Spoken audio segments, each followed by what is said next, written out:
Cracker Barrel is losing it after this hilarious backlash on their woke agenda that they're pushing out there, and longtime customers are still calling them out. You see, Cracker Barrel has spent $700 million on a rebrand that its customers don't want. Okay, so Cracker Barrel, as you all know, changed their logo back because and they changed the logo at first and redesigned stores and shifting its entire identity while traffic keeps dropping and investors keep pulling out. Now, Cracker Barrel is seeing nearly a 15% single-day stock drop and 23% of its shares shorted, which shows how little confidence there is in the company's direction, even though it did have a small rebound. Now, customers still feel that Cracker Barrel is abandoning the people who built the brand, and it's driving them away fast. So one thing to consider is that even though the stock is over like $60 per share right now, it still doesn't compare to, how the customers feel about it. They're not convinced to go ahead and go back to this restaurant and eat there. This is simply based on what the investors think and how they feel about it and how confident they are. And right now, there shouldn't be much confidence, or if there is a lot of confidence, it may go away much sooner. Now, the most frustrating part is how unnecessary this disaster is. You see, instead of focusing on what made them successful, which are biscuits, cornbread, other comfort food, and the old country store charm, leadership has stripped away the identity that Cracker Barrel was once built on. You see, they've gutted the rustic interiors, as you all know, ditched the cozy country aesthetic, and even just slapped up bland cream colored walls and generic decor. You see, they didn't even put up any AI generated art like radish paintings that became a meme overnight. Now, customers immediately mocked it online, and the backlash is not slowing down at all. And honestly, this isn't some, sort of minor a misstep.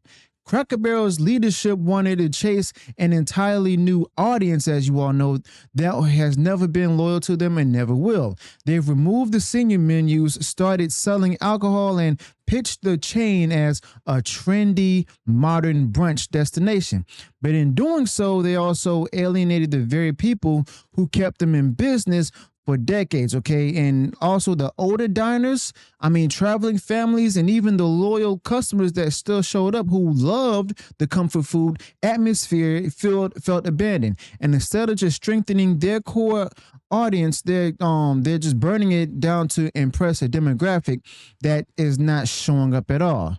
Now, the spending behind this rebrand makes it even worse. You see, it makes even less sense. As a matter of fact, with 660 locations, Cracker Barrel is putting nearly $1 million into each store to remodel everything from signage to seating. But instead of just improving food quality, speeding up service, or even making the dining experience better, they're simply dumping that money into walls, furniture, and a logo almost everyone hates. Now, for the restaurant, mostly located along highways designed to give travelers a reliable sit-down option, is financial insanity. Now, their average check is $15 lower than both the $28 casual dining average and the $18 family dining average, yet leadership thinks higher prices are the solution. To make matters worse, as reported yesterday, the CEO, she was given warnings from a high investor in the company, and she completely ignored them. Yeah, this CEO right here, her. Now, it's already bad enough that the traffic is already down 16% this year, and customers are noticing the decline. Analysts point out that the $700 million could have been spent elsewhere where it actually mattered, like better recipes, better staff training, faster service, and restoring the original charm.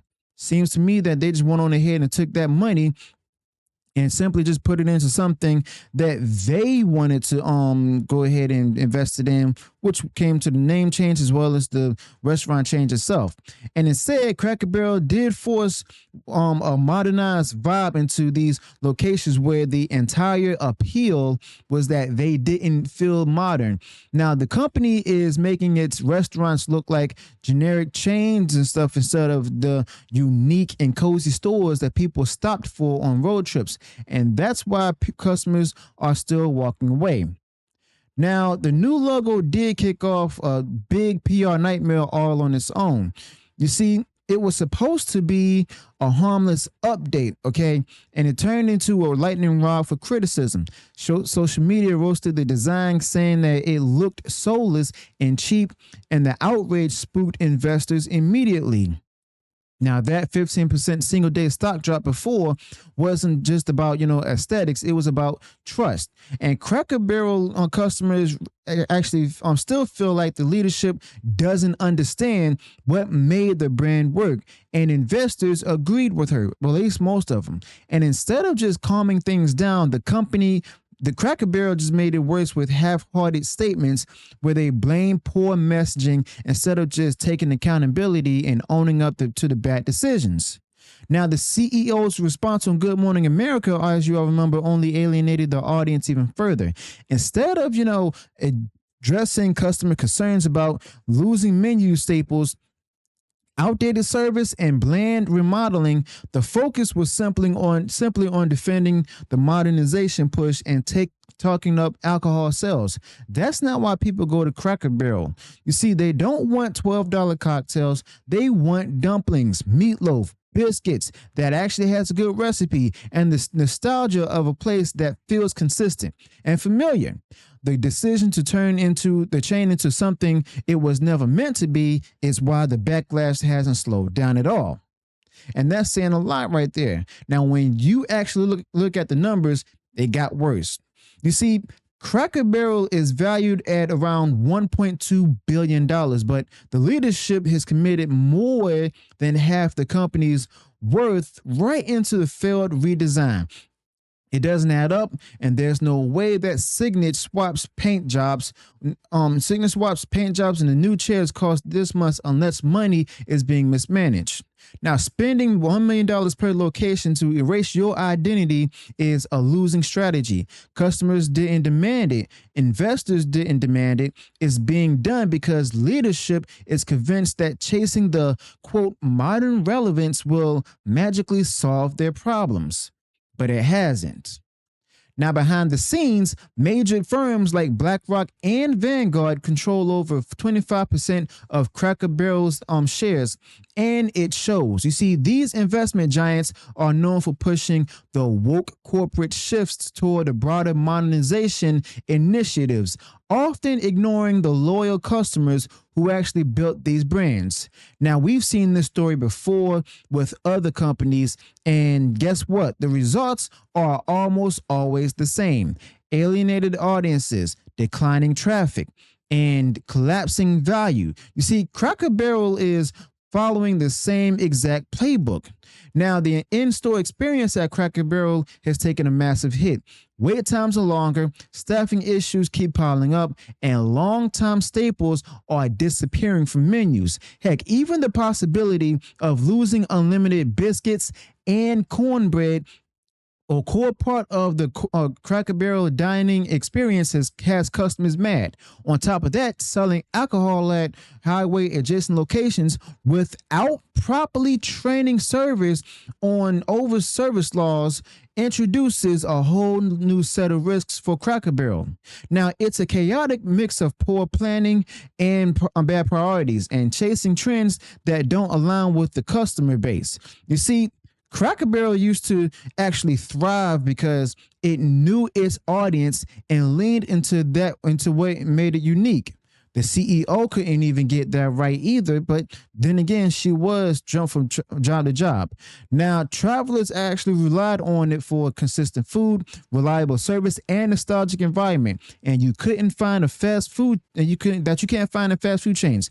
Their locations were strategically placed along highways to offer something better than quick drive-throughs. But instead of just simply enhancing that, the leadership of Cracker Barrel stripped away the charm, removed familiar features, and tried to turn it into a brunch-style chain that no one asked for. And now customers are choosing alternatives to Cracker Barrel that actually still feel authentic. Now look, chains like Buc-ee's are eating Cracker Barrel's lunch by doing the opposite of this rebrand. You see, Buc-ee's actually lean into its identity, doubling down on what makes it special instead of trying to, imitate the modern dining trends. And travelers know what they're getting when they stop there. Good food, unique atmosphere, and even consistency. You see, Cracker Barrel, on the other hand, is simply just erasing its identity and just trying to be something that it's not, which is driving people straight to the competitors. And on the financial side, the numbers actually still point to the disaster. Analysts are warning investors to stay out with volatility climbing and short positions piling up. 23% of Cracker Barrel stock is shorted, and it's a massive red flag that Wall Street believes there's more pain ahead. Now, the traffic is down, prices are up, customer loyalty is fading, and competitors are actually filling the gap.